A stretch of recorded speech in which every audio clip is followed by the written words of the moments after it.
नमस्कार दोस्तों, आप सभी का स्वागत है एक बहुत ही ज़्यादा डरावनी हॉरर कहानी में। आज की कहानी सचमुच में घटित और रोंगटे खड़े कर देने वाली कहानी है। आज की स्टोरी एकदम से अलग से है। मुझे उम्मीद है कि आप लोगों ने इस टाइप की स्टोरी आज तक नहीं सुनी होगी। मैंने फर्स्ट टाइम इस टाइप की स्टोरी सुनी, वो भी अपने पापा से। आज की जो घटना है ना, मेरे पापा और उनके दादा के साथ घटित घटना है। मेरे पापा ने बताया कि वे आज तक उस भूतिया घटना को नहीं भूल पाए। सोचिए कितनी खतरनाक स्टोरी रही होगी। फिर मैंने पापा से पूछा कि पापा क्या क्या हुआ था, कैसे हुआ था, बताओ मुझे। पापा बोले कि नहीं, जाने दे, तू डर जाएगी, बहुत ही खतरनाक स्टोरी है। मैं बोली कि नहीं पापा, मुझे जानना है कि आखिर ऐसा क्या हुआ था आपके साथ। फिर पापा ने मुझे पूरी की पूरी कहानी बताई और मैं जब कहानी सुन रही थी ना, मेरे रोंगटे खड़े हो गए थे। मैं बहुत ही ज्यादा अंदर से कपकपा गई थी। दोस्तों, है ही कहानी बहुत ही ज्यादा डरावनी। तो चलिए बिना समय गवाए इस कहानी को स्टार्ट करते हैं। और कहानी सुनाने से पहले मैं आप लोगों से जानना चाहती हूँ कि क्या आप लोगों ने मुझे सब्सक्राइब किया है। जिन लोगों ने मुझे सब्सक्राइब किया है उनको दिल से धन्यवाद। एंड जिन लोगों ने मुझे सब्सक्राइब नहीं किया है, प्लीज सब्सक्राइब कीजिए ताकि इसी टाइप के और भी हॉरर वीडियोज में आपके साथ शेयर कर सकूं। दोस्तों, कहानी स्टार्ट करने से पहले मैं आप लोगों को बता दूं कि मैं यूपी से हूं और ये जो घटना है ना, यूपी में घटित घटना है। मेरे पापा जो थे वे अपने दादा के साथ हमेशा साथ में रहते थे। मेरे पापा और उनके पापा यानी कि मेरे दादा और परदादा, ये लोग किसान थे, खेती वगैरह करते थे। हमारे यहाँ जमीन काफी ज्यादा थी और जो हमारा खानदान है ना, तिवारी खानदान, बहुत बड़ा खानदान है। तो लोग खेती करते थे, उससे अनाज निकलता था, तो घर का जो भी होता ना खाना पीना उससे हो जाता था। इसके साथ हमारे यहाँ मछली पालन और पशुपालन भी होता था। तो जो गाय वगैरह थी तो उनसे दूध का खर्चा निकल जाता था। हमारे यहाँ बहुत सारे बैल थे जो कि खेत वगैरह में काम करते थे। मेरे पापा को जानवरों से बहुत ज्यादा लगाव। मेरे जो परदादा थे उनको गाय भैंस बैल वगैरह से बहुत ज्यादा प्यार था। ये हुई मर्दों की बात। आइए बात करते हैं औरतों की। तो जो औरतें होती थी पहले की, वे ना घर में रहती थी और घूंघट यहाँ तक लेके, ताकि उनको कोई देख ना पाए। घर जो पहले होते थे ना, वो छोटे छोटे होते थे, मिट्टी के बने हुए रहते थे और उसी में औरतें रहती थी। अगर औरतों को घर से बाहर जाने का मन होता था, जैसे कि दशहरा हो गया या फिर किसी फेस्टिवल में या किसी धाम पे दर्शन वगैरह करने के लिए, तो वे अपने पति से परमिशन लेती थी और हमेशा किसी न किसी को गार्जियन के रूप में लेके जाया करती थी। ये जो सिस्टम था ना, ये चलता था।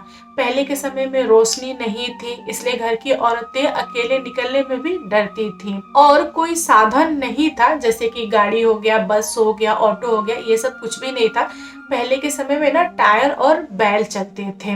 दोस्तों, हर साल की तरह मेरी जो परदादी थी, उन्होंने परदादा को बोला कि हम लोग यानी हम जितने भी औरतें हैं, हम सब जाना चाहती हैं हरिओम बाबा के दर्शन को। तो पहले आप लोग ये जान लीजिए कि ये हरिओम बाबा है कौन।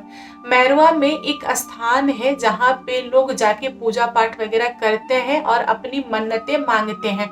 जब मन्नतें पूरी हो जाती है तब लोग जाके उनको दूध चढ़ाते हैं और उनकी पूजा करते हैं।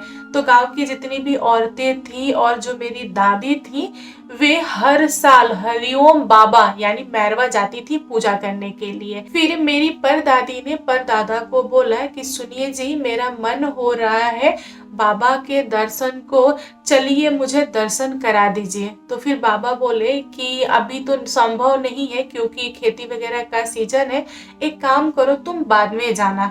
तो जो मेरी परदादी थी ना, वो बहुत ही ज्यादा ना चिड़चिड़ी टाइप से थी। उन्होंने बोला कि नहीं, मुझे अभी जाना है, मतलब अभी जाना है और मैं अकेले नहीं जाऊंगी, मेरे साथ तिवारी खानदान की औरतें जाएंगी। तो जो मेरे परदादा थे उन्होंने बोला कि बाद में चले जाना ना, अभी तुमको इतनी हड़बड़ी क्यों मची है।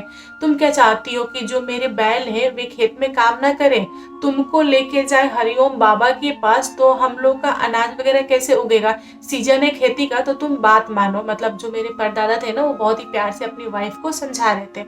बट मेरी परदादी बहुत ही ज्यादा तेज, वे बोली कि नहीं, अगर आप नहीं जाओगे तो हम पैदल चले जाएंगे, लेकिन हम जाएंगे जरूर। तो परदादा ने हार मानी और बोला कि ठीक है, एक काम करो, तुम सारी औरतें तैयार हो जाना, जितने लोगों को जाना है मुझे बता देना, आज रात में हम लोग निकल जाएंगे टायर बैल से और कल दोपहर तक हम लोग रिटर्न आ जाएंगे। तो मेरी परदादी खुश हो गई और उन्होंने बोला कि सिर्फ तिवारी खानदान की औरतें नहीं जाएंगी, उनके साथ ना मेरी दोस्त भी जाएंगी, मतलब गांव की औरतें भी जाएंगी। फिर परदादा ने बोला कि तुम लोग जितने भी हो सारे इकट्ठे हो जाना, रात में हम 9-10 बजे के करीब निकल जाएंगे और सुबह होते होते हम लोग मैरवा पहुंच जाएंगे। मैरवा जो जगह है ना, वहीं पे हरिओम बाबा थे। तो जो मेरी परदादी है उन्होंने बोला कि ठीक है। परदादी ने अपनी टोली को इकट्ठा किया और टायर बैल जो थे ना वो नधा गए मीन्स टायर बैल रेडी हो गए और सारी औरतें उस टायर बैल पे बैठ गई। इधर मेरे दादा अकेले थे जो कि टायर बैल को चला के मैरवा तक जाने वाले थे। तो मेरे जो पापा थे ना उन्होंने बोला अपने दादा से कि दादा मैं भी चलूं क्या तुम्हारे साथ। दादा बोले कि नहीं बेटा, तुम बहुत छोटे हो, तुम नहीं संभाल पाओगे इन दोनों बैलों को, और ये जो बैल है ना बहुत ही ज्यादा खच्चर है, ये किसी के हाथ में नहीं आते। एक काम करो, तुम यहीं पे रहो, मैं लेके इनको चला जाऊंगा और कल दोपहर तक लौट आऊंगा। लेकिन मेरे जो पापा थे ना बहुत ही ज्यादा जिद्दैल थे। उन्होंने बोला कि नहीं दादा मैं भी जाऊंगा, मतलब मैं जाऊंगा, मुझे लेके चलो। फिर दादा बोले कि अच्छा ठीक है चल। तो मेरे पापा भी अपने दादी के साथ बैठ गए। अब ये जो टायर बैल थी ना ये रात के 10 साढ़े 10 में निकल गई। मेरा जो गांव था इसको क्रॉस करके एक और गांव को क्रॉस करके ये जो टायर बैल थी ना रात के 12:30-1 के आसपास पहुंची छितरौली नाम के एक गांव में। ये जो गांव था ना मेरे गांव से मतलब 2-3 गांव आगे था। तो ये जो रास्ता था ना वो छितरौली होके ही जाता था। तो जो बैल थे ना वे गांव में प्रवेश नहीं कर रहे थे। तो बाबा ने बैलों को बहुत ही तेज का डांटा और बोला कि तुम लोग चलोगे नहीं तो हम सुबह कैसे पहुंचेंगे, और इन सारी औरतों को सुबह ही जल गिराना है बाबा के ऊपर, भाई तू चल ले। लेकिन जो बैल था ना वो छितरौली गांव में प्रवेश नहीं कर रहा था। फिर बाबा को लगा कि हो सके बैल थक गए हो, पूरे दिन में काम किया और अभी बैल इतना चल के आया है तो इसको थोड़ा आराम करने देते हैं, फिर बैल को मैं लेके अंदर घुसूंगा। बाबा ने बैल को वहीं पे खड़ा कर दिया, थोड़ा सा चारा वगैरह दिया, पानी वगैरह पिलाया। जो बैल थे ना वे खाना वाना खाए और बैल अपना रास्ता मोड़ लिए पीछे की तरफ। लेकिन परदादा जो थे ना मेरे वे बहुत ही ज्यादा चिल्लाए बैल पे और जबरदस्ती उस गांव में बैल को घुसा दिया, क्योंकि रास्ता तो एक ही था और जाना ही था। अगर मेरे परदादा नहीं जाते तो परदादी दादा को तो छोड़ती नहीं, दादा पे बहुत ही ज्यादा चिल्ला रही थी। तो दादा खुद ही डरे पड़े थे। दादा बोले कि चल भाई इनको लेके चल। तो जो बैल था ना वो जाने के लिए बिल्कुल भी रेडी नहीं था, लेकिन जबरदस्ती बैल जो था ना वो गांव में प्रवेश किया और गांव को धीरे धीरे पार करने लगा। छितरौली गांव से सटे हुए में एक बगीचा था। बगीचा में बहुत सारे पेड़ थे, लेकिन उस बगीचा में एक बरगद का पेड़ था जो कि बहुत ही विशाल था। उसके जो जटे थे ना बहुत ही मोटे मोटे जटे थे। बैल जो था ना उस पेड़ के सामने जाके खड़ा हो गया और वहां से हिला ही नहीं। मेरे जो परदादा थे वे बैल पे चिल्ला रहे थे कि भाई चल तू चल क्यों नहीं रहा है, तू क्यों रुक गया, क्या हुआ।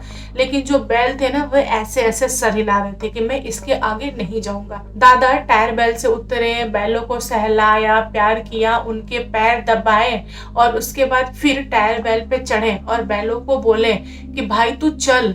लेकिन जो बैल थे दोनों के दोनों आगे बढ़ ही नहीं रहे थे। मतलब ऐसा मान लो कि कोई शक्ति थी जो उन बैलों को आगे नहीं जाने दे रही थी। बाबा बहुत परेशान पसीने पसीने हो गए।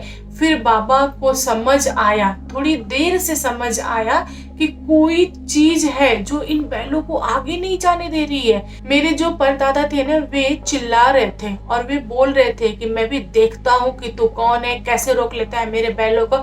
मेरे जो बैल है वे आगे जाके दिखाएंगे, मैं नहीं डरता तुझसे, तुझ में दम हो तो तू सामने आ। ऐसे वैसे बहुत ही ज्यादा मेरे परदादा बोल रहे थे। तभी अचानक से मेरे परदादा नीचे गिर गया टायर बैल के ऊपर से। बाबा ने जब चिल्लाया तभी अचानक से मेरे बाबा जो थे ना वे नीचे गिर गए और बाबा को समझ ही नहीं आया कि मैं कैसे नीचे गिरा। फिर बाबा उठ के लगे चिल्लाने, लगे गाली देने। तभी अचानक से एक जो बैल था ना वो ऐसे गिर गया, और बैल गिरने के बाद से ऐसे ऐसे होने लगा। ऐसा लग रहा था जैसे बैलों को कोई मार रहा है। बाबा ने अपने बैल को पकड़ा और गाली दे रहे थे। बाबा अभी भी हार नहीं माने थे। बाबा को समझ आ गया था कि कोई आत्मा है जो बैलों को आगे नहीं जाने दे रही है और बैलों को परेशान कर रहा है। बाबा ने गाली देना बंद ही नहीं किया। बाबा बहुत ज्यादा गाली दे रहे थे। तब तक दूसरा वाला भी बैल गिर गया। बाबा गए दूसरे वाले बैल को संभालने के लिए, तब तक पहला वाला बैल दूसरे वाले बैल पे हमला बोल दिया। ये जो दोनों बैल थे ना आपस में लड़ने लगे। यहाँ पर बाबा का होश उड़ गया और यह सारा सीन देख के जितनी भी औरतें थी जो टायर बैल में बैठी थी, छाती पीट पीट के रोना स्टार्ट कर दी। इतनी तेज तेज रो रही थी कि छितरौली गांव में जितने भी लोग थे सारे लोग जग गए। और लोग जगे तब लोगों को समझ में आ गया कि वहां पर क्या घटना घटी है, ये आवाज कैसी आ रही है। गांव के लोग ना आग लेकर, कुछ लोग लालटेन लेकर पहुंचे। जैसे ही गांव के सारे लोग आग लेकर बरगद के पेड़ तक पहुंचे, तभी अचानक से जो बैल थे जो आपस में लड़ रहे थे वे शांत हो गए, और जो आत्मा थी जो बैलों को लड़ा रही थी वो आत्मा गायब हो गई। फिर गांव के लोगों से बाबा ने पूछा कि ये क्या था, ये क्यों था, क्यों हो रहा था, ये तो मुझे समझ में नहीं आया। तो गांव के लोगों ने बताया कि देखिए यहाँ पर एक बहुत भारी आत्मा है जो कि इस पेड़ पे रहती है और उस आत्मा से हम लोग थक गए हैं। वो जो आत्मा है ना लोगों को, जानवरों को बहुत ज्यादा परेशान करता है और हमारे बस में नहीं है। हमने बहुत सारे ओझा, तांत्रिक, पंडित बुलाया, फिर भी यह आत्मा यहाँ से जाता ही नहीं है। तो बाबा ने बोला कि आप लोग मुझे विस्तार से समझाइए कि आखिर यह चीज है क्या। फिर गांव के एक बुजुर्ग ने बोला कि देखो भाई, आज के 6-7 महीने पहले एक रमेश नाम का लड़का था। वह रात में लौट के आ रहा था और उसने रेड कलर के कपड़े पहने थे। हमारे ही गांव का एक बैल था जो कि दिमाग से पागल हो गया था। उसने रमेश पे अटैक कर दिया और रमेश को मार डाला। फिर रमेश की जो आत्मा है ना वह यहीं पर रह गई। रमेश की आत्मा इतनी ताकतवर है कि उसको हम लोग हटा नहीं पाते, और रमेश की जो आत्मा है ना लोगों को बहुत ज्यादा परेशान करती है, और खास करके गाय, भैंस, बैल को बहुत ज्यादा। गांव के सारे बैलों को इस आत्मा ने मार डाला है। और ये जो आत्मा है ना ये हर रोज रात में कोई ना कोई कांड करता ही करता है।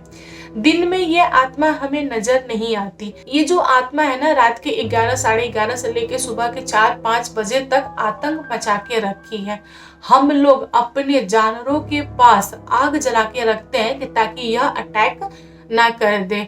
इसने हमारा जीना दुश्वार कर दिया है। आप किस्मत वाले हैं कि आप बच गए।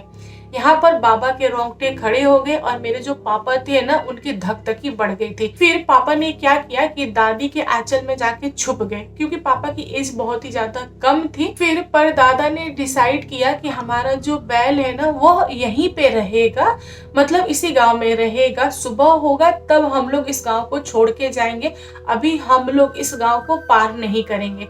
फिर बाबा ने अपने कदम पीछे लिए और बैलों को बांध दिया। फिर औरतों को बोले कि आप लोग इसी में सो जाइए, हम इंतजार करेंगे सुबह के। सुबह की जैसे ही पहली किरण फूटेगी फिर हम लोग यहाँ से निकल लेंगे और बाबा का दर्शन करके हम लोग दिन में वहां से निकल के हम लोग घर पे आ जाएंगे। तो औरतें बोली कि ठीक है। जो औरतें थी ना वह वहीं पे बैठे बैठे सो गई। बाबा को रात भर नींद नहीं आई। बाबा ने अपने बैलों को एक टकी देखते रहे और उसके बाद से अपने बैल के पास आए। उन्होंने अपने बैल को सहलाया, उनका पैर दबाया, उनको खिलाया पिलाया और माफी मांगा कि मुझे माफ कर दो, मेरी एक छोटी सी भूल, एक छोटी सी गलती तो आज तुम्हारी जान ले लेती। तो बाबा को बहुत ही ज्यादा पछतावा हुआ और बाबा ने सुबह होने तक का इंतजार किया। फिर सुबह जैसे ही हुई बाबा ने क्या किया कि टायर बैल को फिर से नाधा और उसके बाद से वे चले गए बाबा के दर्शन के लिए। हरिओम बाबा के दर्शन करने के बाद से गांव की जितनी भी औरतें थी टायर बैल पे बैठ गई और बाबा ने दिन में मतलब भरी दोपहरी में टायर बैल को हाँक दिया, स्टार्ट कर दिया। और बाबा बोले कि रात होने से पहले हमें अपने घर पहुंच जाना है। बाबा ने ये टारगेट रखा और बाबा अपने घर पे रात के 8, साढ़े 8, 9 बजे तक वे आ गए थे। वे घर आए और गांव के लोगों को बताया। तो गांव के कुछ लोग थे जो ये बात को जानते थे। उन लोगों ने बोला कि हाँ, हम इस बात को जानते थे और हम लोग कभी भी रात में ट्रैवल नहीं करते थे। तो बाबा ने इस गलती से यह सबक लिया कि रात में मैं कहीं भी नहीं जाऊंगा, किसी को भी लेके नहीं जाऊंगा।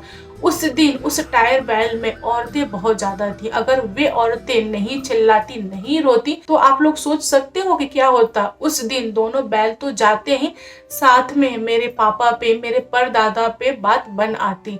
लेकिन बोलते हैं ना कि जिनकी किस्मत में लिखा होता है बचना, वे तो बच ही जाते हैं।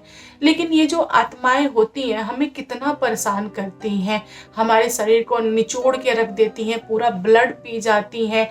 और जब तक इंसान रूपी शरीर में आत्मा रहती है तब तक नॉर्मल रहती है। जैसे ही इस शरीर को वे छोड़ देती हैं, त्याग कर देती हैं, तब उनका एक विकराल रूप नजर आता है।